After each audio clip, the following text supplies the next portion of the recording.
എൻ്റെ പേര് ദീപക്. ഞാൻ ഇപ്പോൾ സീനിയർ ടീം ലീഡായിട്ടാണ് വർക്ക് ചെയ്യുന്നത്. ചെന്നൈയിലെ മെഡിക്കൽ മിഷൻ ഹെൽത്ത് കെയർ എന്ന കമ്പനിയിൽ വർക്ക് ചെയ്തുകൊണ്ടിരിക്കുകയാണ്. അപ്രോക്സിമേറ്റ് 9 വർഷം എക്സ്പീരിയൻസ് ഈ സെയിം ഫീൽഡിലുണ്ട്.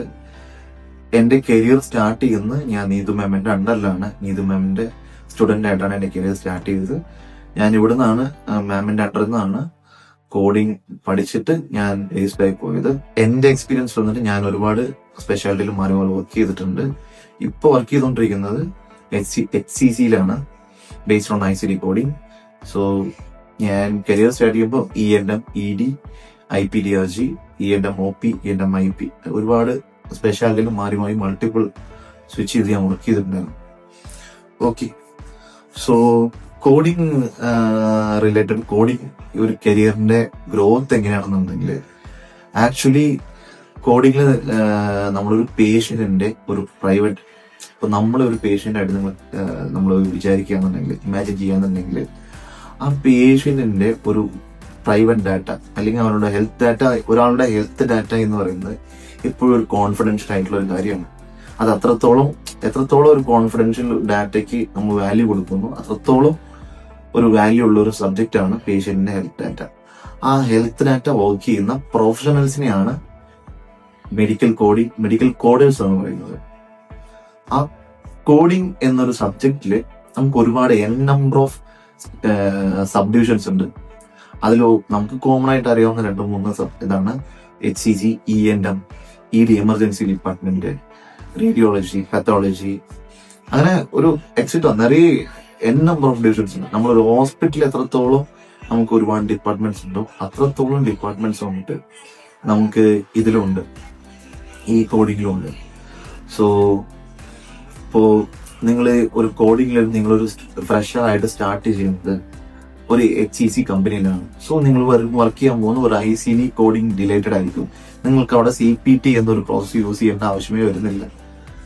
ബട്ട് അപ്പോൾ ഓഫറിൽ ഒബിയസ്ലി നിങ്ങൾക്കൊരു ഡൗട്ട് വരും.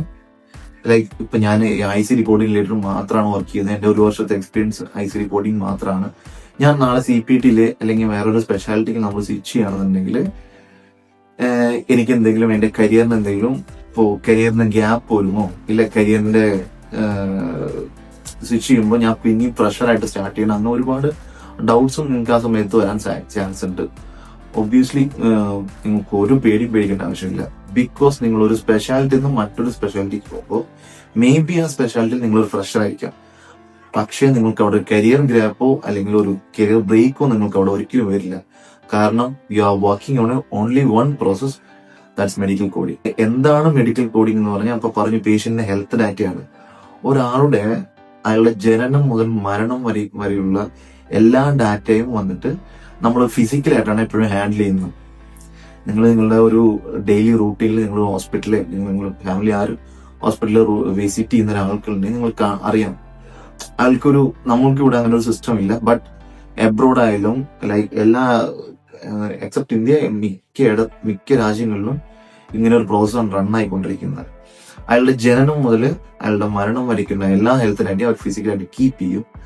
ആ കീപ്പ് ചെയ്യുന്ന ഡാറ്റ എപ്പോഴും ഇൻഷുർഡ് ആയിരിക്കും. ആ ഇൻഷുർ ചെയ്യുന്നത് നമുക്ക് ഒരുപാട് കമ്പനീസ്, നമുക്കിവിടെ ഇൻഷുറൻസ് കമ്പനീസ് അറിയാം. ബട്ട് എബ്രോഡ് എന്ന് വരുന്ന സമയത്ത് ലൈക്ക് US, യൂറോപ്യൻ കൺട്രീസിലാണ് എപ്പോഴും അതിന്റെ ഒരു പ്രൊസീജിയറെ ഒരു സിസ്റ്റമാറ്റിക് പ്രൊസീജിയർ ആണ്. അവിടെ നമ്മളൊരു ലിമിറ്റഡ് എമൗണ്ടിൽ എപ്പോഴും ഇൻഷുർഡ് ആയിരിക്കും. നമുക്ക് ഏത് പ്ലാൻ വേണമെങ്കിൽ സെലക്ട് ചെയ്യാം. സോ നമ്മളുടെ എലിജിബിൾ ഉള്ള പ്ലാനിൽ നമ്മൾ ഇരിക്കുന്ന സമയത്ത് ഒരു $200 പ്ലാൻ ആണെന്നുണ്ടെങ്കിൽ ആ പ്ലാനിൽ ഇൻക്ലൂഡ് ചെയ്തതിനേക്കാൾ മേലെ നമുക്ക് മെഡിക്കൽ എക്സ്പെൻസസ് പോയിട്ടുണ്ടെങ്കിൽ we have to pay separate. അങ്ങനെയല്ല ഇപ്പോഴും. സോ അപ്പൊ അങ്ങനെ ഒരുപാട് മെഡിക്കൽ ഡോക്യുമെന്റ്സ് വരുമ്പോൾ നമുക്കത് ഹാൻഡിൽ ചെയ്യാവുന്ന കൂടുതൽ ഡോക്യുമെന്റേഷൻസ് ഫിസിക്കലായിട്ട് നമ്മൾ ഹാൻഡിൽ ചെയ്യേണ്ടി വരും. സോ അവിടെ അങ്ങനെ ഒരു പ്രോസസ് വരുന്ന സമയത്താണ് they invented new language like alphanumeric. So ഒരു വലിയൊരു ലാർജ് ബണ്ടിൽ ഓഫ് ഫിസിക്കൽ ഡോക്യുമെന്റ്സിനെ നമ്മൾ ലെസൺ ചെയ്ത് ഇല്ലെങ്കിൽ അതിനെ സമ്മറൈസ് ചെയ്ത് ഒരു പുതിയൊരു ലാംഗ്വേജ് കൺവേർട്ട് ചെയ്യുന്നതിനെയാണ് മെഡിക്കൽ കോഡിംഗ് എന്ന് പറയുന്നത്. ആ കൺവേർട്ട് ചെയ്യുന്നതിൽ നമുക്ക് ഒരുപാട് സബ് ഡിവിഷൻസ് ഉണ്ട്. ലൈക്ക് ഓരോ ഡിപ്പാർട്ട്മെന്റ് ബേസ് ചെയ്തിട്ടാണ് ആ സബ് ഡിവിഷൻസ്. ഇപ്പോ ENM എന്ന് പറയുമ്പോൾ നോർമൽ നമ്മൾ സാധാരണ ഒരു ഡോക്ടർ വിസിറ്റ് ചെയ്യാൻ പോകുന്നതാണ് ENM എന്ന് പറയുന്നത്. IPDRC ആണെങ്കിൽ പേഷ്യന്റ് കുറച്ച് സീരിയസ് ആയിട്ട് അവിടെ അയാൾ അഡ്മിറ്റ് ചെയ്യുന്നുണ്ടെങ്കിൽ ആ സമയത്ത് അയാൾ ചെയ്യുന്ന എല്ലാ അവിടെ ആ പ്രൊവൈഡർ ആയാലും ആ നേഴ്സ് ആയാലും ചെയ്യുന്ന എല്ലാ പ്രോസസ്സിനെയും നമ്മൾ കോഡ് ചെയ്യുന്നതിനെയാണ് IPDRC എന്ന് പറയുന്നത്. സെയിം ഡേ സർജറി എന്ന് പറയും. അങ്ങനെ ഒരുപാട് ലൈക്ക് എ സി. എനിക്ക് എന്റെ കരിയർ സ്റ്റാർട്ട് ചെയ്ത സമയത്ത് ഫസ്റ്റ് കമ്പനി ഉണ്ടായിരുന്ന എന്റെ ഒരു മെന്റർ, അവിടുത്തെ CEO ആയിരുന്നു. പുള്ളി എൻ്റെ അടുത്ത് എനിക്ക് ഇതിനെ കുറിച്ച് എക്സ്പ്ലെയിൻ ചെയ്യുമ്പോൾ പുള്ളി എൻ്റെ അടുത്ത് പറഞ്ഞാണ്, മെഡിക്കൽ കോഡിംഗ് എന്ന് പറയുന്നത് നമ്മൾ കാണുന്നതിന് വലിയൊരു സി ആണ്. അതിൽ ഒരു ചെറിയ പോർഷനിൽ മാത്രം നമ്മൾ ഇന്ന് വരെയും നമ്മൾ വർക്ക് ചെയ്യുന്നുള്ളൂ. ഈ ഒരു മെഡിക്കൽ കോഡിങ്ങിന്റെ പല സെക്ഷനിലും ഒരുപാട് ആൾക്കാർ വർക്ക് ചെയ്യുന്നുണ്ട്. സോ ഇത് ഇനിയും ഒരുപാട് ഗ്രോത്തിലേക്ക് പോയിക്കൊണ്ടിരിക്കുന്ന ഇപ്പോഴും വൻ ബൂമിംഗ് ഉള്ള ഒരു ഇൻഡസ്ട്രിയാണ് മെഡിക്കൽ കോഡിംഗ്. ഒരുപാട് ആൾക്കാർക്കുള്ള ഒരു സംശയമാണ്, ഇപ്പോ AI വന്ന് ഒരുപാട് ജോബ്സിനെ റീപ്ലേസ് ചെയ്യുന്നുണ്ട്. ലൈക്ക് മാക്സിമം IT ജോബ്സിനെയാണ് അത് ഫോക്കസ് ചെയ്തിട്ട് റീപ്ലേസ് ചെയ്തുകൊണ്ടിരിക്കുന്നത്. So we are kind of working in A health care IT sector. So നമുക്ക് നമ്മുടെ പ്രോസസ്സിന് നമ്മുടെ ജോബിന് ഒരു സെക്യൂരിറ്റി ഉണ്ടാവില്ല, ജോബ് സെക്യൂരിറ്റി ഉണ്ടാവില്ല. മേ ബി നമ്മൾ നാളേക്ക് റീപ്ലേസ് ആയി കഴിഞ്ഞാൽ നമുക്കൊരു സെക്കൻഡ് ഓപ്പർച്യൂണിറ്റി ഉണ്ടാവില്ല എന്ന് വിചാരിക്കുന്ന ഒരുപാട് ആൾക്കാരുണ്ട്. ആക്ച്വലി മെഡിക്കൽ കോഡിങ്ങിന് AI ഒരു ത്രട്ടേ ഇല്ല. അത് എന്തുകൊണ്ടെന്നാല് AI ഓൾറെഡി നമുക്ക് ഞങ്ങൾ വർക്ക് ചെയ്യുന്നതിന് ഓൾറെഡി ഞാൻ ഫീൽഡിൽ വരുന്നതിന് മുന്നേ AI മെഡിക്കൽ കോഡിങ്ങിലുണ്ട്. ഓൾറെഡി അതിനെ സപ്പോർട്ട് ചെയ്തിട്ട് വർക്ക് ചെയ്തുകൊണ്ടിരിക്കുന്നുണ്ട്. മെഡിക്കൽ കോഡിങ്ങിൽ AI എന്താണ് ചെയ്തുകൊണ്ടിരുന്നെങ്കിൽ അത് വർക്ക് ചെയ്യുന്ന ടൂളുകൾ, ഇപ്പൊ നമ്മൾ വർക്ക് ചെയ്യുന്ന എല്ലാ ക്ലയൻസിനും ഒരു ടൂൾ ഉണ്ടായിരിക്കും. ആ ടൂളിനെ ബേസ് ചെയ്തിട്ടാണ് നമ്മളെല്ലാവരും വർക്ക് ചെയ്യുന്നത്. ആ ടൂളിനെ എൻഹാൻസ് ചെയ്യുക അല്ലെങ്കിൽ അതിനെ അപ്ഡേറ്റ് ആക്കുക, അത് മാത്രമാണ് ഇതുവരേക്കും AI ഇംപ്ലിമെന്റ് ചെയ്തിട്ട് മെഡിക്കൽ കോഡിങ്ങിൽ നടന്നിട്ടുള്ള ഒരേ ഒരു ചേഞ്ച്. അതല്ലാതെ വേറെ റീപ്ലേസ്മെന്റും AI അവിടെ കൊണ്ടുവന്നിട്ടില്ല. എന്തുകൊണ്ട് കൊണ്ടുവരാൻ പറ്റിയിട്ടില്ല എന്നുണ്ടെങ്കിൽ മെഡിക്കൽ കോഡിങ്ങിന്റെ ബേസ് എന്ന് പറയുന്നത് ആ ചെയ്യുന്ന വർക്കിന്റെ ക്വാളിറ്റിയാണ്. എത്രത്തോളം നമ്മൾ ക്വാളിറ്റി ഡ്രോപ്പ് ആവുന്നു അത്രത്തോളം നമുക്ക് വർക്ക് നമ്മളൊരു പ്രൊഫഷണൽ അല്ലാതാവുന്നവിടെ. ഇപ്പൊ നിങ്ങൾക്ക് നിങ്ങളൊരു മെഡിക്കൽ കോഡർ എന്ന് പറയുന്നുണ്ടെങ്കിൽ you have to be certified. എന്തുകൊണ്ടാണ് ഇപ്പൊ നമ്മൾ എല്ലാവരും ചെയ്യാൻ പറ്റുന്ന ഒരു വർക്കാണെന്നുണ്ടെങ്കിൽ എന്തുകൊണ്ട് നമ്മൾ അങ്ങനെ ഒരു സർട്ടിഫിക്കേഷൻ വേണമെന്ന് പറയുന്നു? സർട്ടിഫിക്കേഷൻ എന്നതുകൊണ്ട് ഉദ്ദേശിക്കുന്നത് എന്താ വെച്ചാല് you have to be a professional. നിങ്ങൾ വർക്ക് ചെയ്യുന്ന സ്ഥലത്തില് നിങ്ങളൊരു പ്രൊഫഷണൽ ആയിരിക്കണം. നിങ്ങൾ സർട്ടിഫൈഡ് ഒരു എംപ്ലോയി ആയിരിക്കണം. ആ ഒരു പ്രൊഫഷണൽസിന് മാത്രമേ ക്ലയൻസ് എപ്പോഴും ഹയർ ചെയ്യുന്നുള്ളൂ. സോ നിങ്ങളൊരു നോർമൽ വൈറ്റ് കോളർ ജോബായിട്ട് നിങ്ങൾ അതിനെ കാണരുത്. നിങ്ങളൊരു പ്രൊഫഷണലാണ്. ലൈക്ക് ഒരു ഡോക്ടർക്ക് എത്രത്തോളം റിസ്ക് ഉണ്ടോ ഒരു പേഷ്യന്റ് ലൈഫിൽ, അത്രത്തോളം റിസ്ക് ആണ് you have to be doing as a medical coder. കാരണം നിങ്ങളുടെ തെറ്റായ ഒരു അപ്രോച്ച് മതി ഒരു പേഷ്യന്റിന്റെ ക്ലെയിം അവന് നഷ്ടമാകും. സോ ഏത് ക്ലയന്റ് ആയാലും ഏത് കമ്പനീസ് ആയാലും അവർ ഹയർ ചെയ്യുന്നപ്പോഴും ക്വാളിറ്റി ഉള്ള പ്രൊഡക്ട്സിനായിരിക്കും, ഒരു ക്വാളിറ്റി ഉള്ള മാൻ പവറിനായിരിക്കും. സോ ക്വാളിറ്റി മെയിൻറ്റെയിൻ ചെയ്യാൻ ഇന്നേ വരെ AI കൊണ്ട് സാധിച്ചിട്ടില്ല. ഒരുപാട് ട്രയൽ റൺ അവർ നടത്തി നോക്കിയതാണ്. നമ്മൾ വർക്ക് ചെയ്യുന്ന പ്രോജക്റ്റിലും ട്രയൽ റൺ നടത്തിയതാണ്. AHA American health association already run ചെയ്ത് നോക്കി. അവരുടെ റിസൾട്ട് എന്തായിരുന്നുണ്ടെങ്കിൽ ഒരു ഹ്യൂമൻ റിസോഴ്സ് വന്ന് ചെയ്യുന്ന അവരുടെ ക്വാളിറ്റി എപ്പോഴും അപ്രോക്സിമേറ്റ് 94% to 95%. AIയുടെ ഇതുവരെയുള്ള എല്ലാ ക്വാളിറ്റി ടെസ്റ്റിലും വന്നിട്ട് അവര് AI മെറ്റായില്ല തന്നിട്ട് 60 to 65%. ബിക്കോസ് ഒരു സഡൻ മൊമെന്റില് ഇല്ലെങ്കിൽ ഒരു കൊടുക്കേണ്ട ഒരു ഓർഡേഴ്സില് അല്ലെങ്കിൽ നമ്മൾ കൊടുക്കേണ്ട ഒരു ഔട്ട്പുട്ട് AI അടുത്തുനിന്ന് വരുന്നില്ല. അത് ഹ്യൂമൻ റിസോഴ്സിനെ കൊണ്ടേ മാറ്റി വർക്ക് ചെയ്യാൻ പറ്റുള്ളൂ.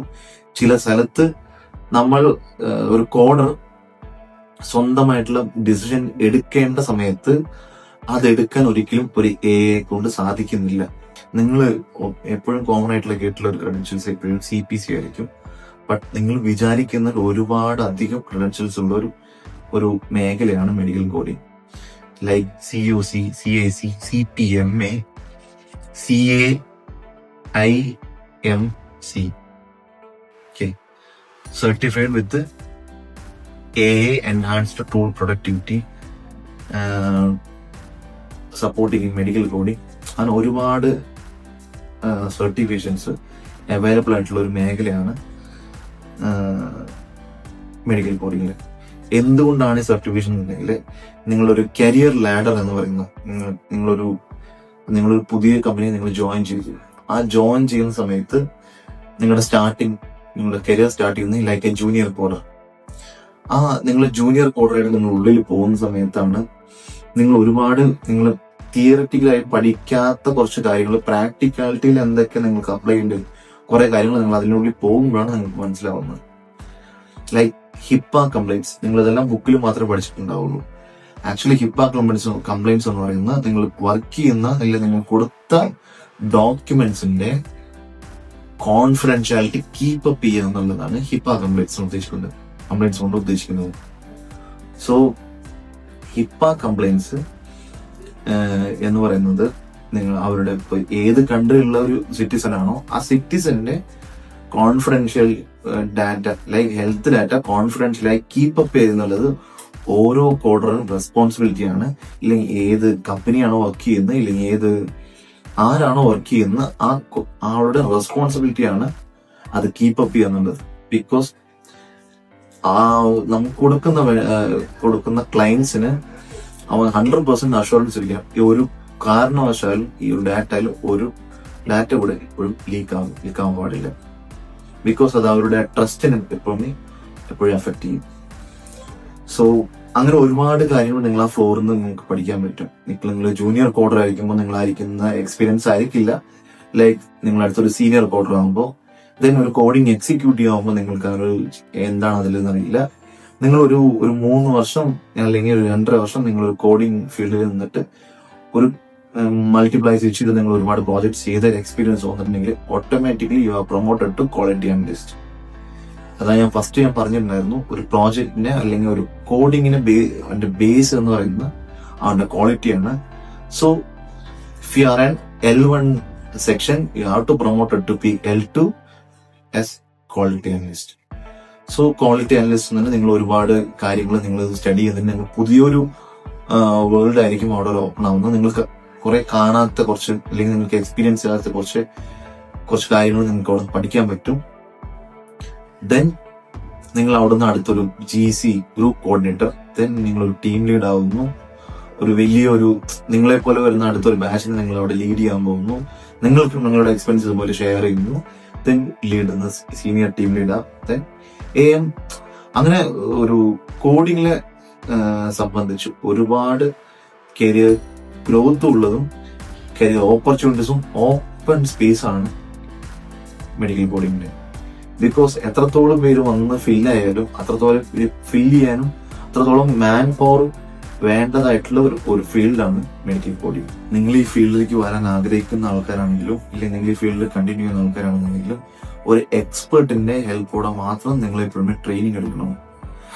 എത്രത്തോളം എക്സ്പീരിയൻസ് ഉള്ള ഒരു ട്യൂട്ടറാണ് നിങ്ങൾക്ക് ഉണ്ടെങ്കിൽ ആ ഒരു എക്സ്പെർട്ടിന്റെ ഹെൽപ്പ് അവരുടെ എക്സ്പെർട്ട് സജഷൻസ് നിങ്ങൾ കേൾക്കണം.